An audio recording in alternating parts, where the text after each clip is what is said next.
Pope Leo XIV recently did something that caught many people by surprise. He wrote a personal and very meaningful letter to Cardinal Raymond Burke. It wasn't just a polite message or a formal gesture. It was a powerful letter written in Latin, signed by the Pope himself, and shared publicly by Cardinal Burke. In the letter, Pope Leo praised Burke's 50 years of priesthood and thanked him for his service to the Church.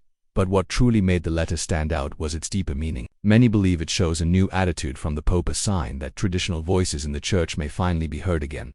This was especially important because Cardinal Burke had been pushed aside for many years.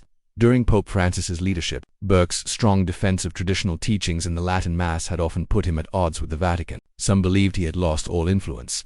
But now Pope Leo's respectful and public praise has changed that image. The way he addressed Burke as a venerable brother and highlighted his service shows more than just kindness. It shows a possible change in direction, one that includes tradition rather than rejecting it. The letter was carefully written in Latin, which is unusual today. Most official communications are written in modern languages, especially when meant for a wide audience. But Pope Leo chose Latin, showing respect for the Church's long-standing traditions. The wording was elegant and poetic. He praised Burke for preaching the gospel with the heart of Christ and for his faithful work in canon law. And at the end of the letter, the Pope offered a blessing not just for Burke, but for those close to him. This small detail meant a lot. It was seen by many as a quiet message of hope to the wider traditionalist community in the Church. Before the letter was made public, Burke had already met privately with Pope Leo. Their conversation, according to trusted sources, was about the future of the traditional Latin Mass. No announcement came from the Vatican after that meeting, but just days later, Burke gave a speech in London during the Latin Mass Society's anniversary event. In his talk, he said he had spoken to the Pope and asked him to stop what he described as a form of persecution against Catholics who loved the traditional Mass. Burke called the old liturgy a spiritual treasure that had shaped many holy people and said it deserved full dignity again. He also spoke out strongly against the document Traditionis Custodes, which had placed strict limits on the Latin Mass during Pope Francis's time. Burke said it had caused confusion, pain, and division in the Church. He believed it came from an ideological mindset, not a pastoral one, and that it ignored the real spiritual needs of many believers. He wasn't alone in thinking this way. Other respected Church leaders like Cardinal Sarah and Bishop Schneider had also called for a return to the older liturgy and an end to these restrictions. So when Pope Leo sent that letter, it meant more than a personal note. It was seen as a signal. Could it be the start of a new era where the Latin Mass is no longer treated like a problem, but instead welcomed as part of the Church's heritage? Could it be the beginning of healing after years of division?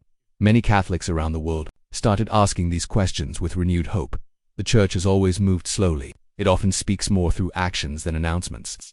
And in that spirit, Pope Leo's letter felt like a quiet but powerful message. It wasn't a public speech or a formal declaration. It was a personal letter, but one that reached hearts around the world. For many, it said that the Pope is listening, that he values the voices that were ignored in the past, that he might be ready to bring balance back to the Church. Cardinal Burke had long been asking for this. He never gave up defending the Latin Mass. He didn't ask for power or position. He only asked that tradition not be cast aside. He wanted the Church to remember its roots, to honor its past while moving forward. And now, for the first time in a long time, it seems like someone at the top of the Church is truly listening to him. Pope Leo's actions are drawing comparisons to Pope Benedict XVI, who once issued a document called Summorum Pontificum. That document had opened the door to wider use of the Latin Mass and brought peace to many believers. Burke hoped that Pope Leo would go even further, not just allowing the Latin Mass but defending it fully. That hope now feels more real than ever. Some say the Church must always change and grow. Others believe growth only makes sense when it stays connected to the truth and beauty of the past. Pope Leo's letter reminded everyone that tradition still matters, that reverence, silence, and sacred beauty are not old ideas to throw away, but treasures that still have life. And it showed that even those who have been sidelined can be honored for their faithfulness. The impact of the letter was immediate. People began talking. Scholars, priests, and laypeople shared their thoughts. Some said this could be a turning point. Others were more cautious. They knew how slowly things move in Rome. But no one denied that the letter had power. And Burke's own response was full of humility. He posted on social media, simply saying that he was honored and humbled to receive the Pope's words. That short message made it clear how meaningful the letter was to him.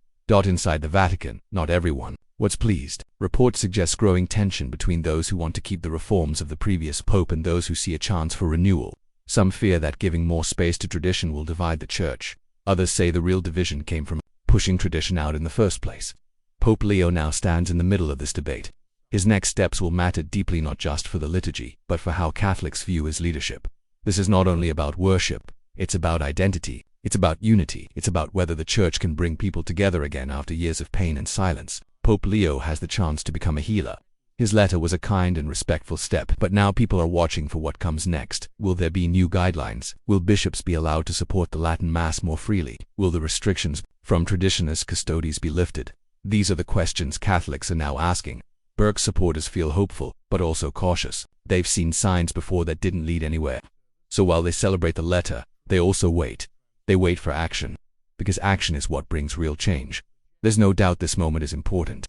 It's a test of Pope Leo's leadership, a test of whether he can bring peace and respect back into the Church's most difficult discussions. The Latin Mass is not just a set of prayers, it's a symbol of memory, of reverence, of deep faith. And to many it is a part of the Church that they cannot live without.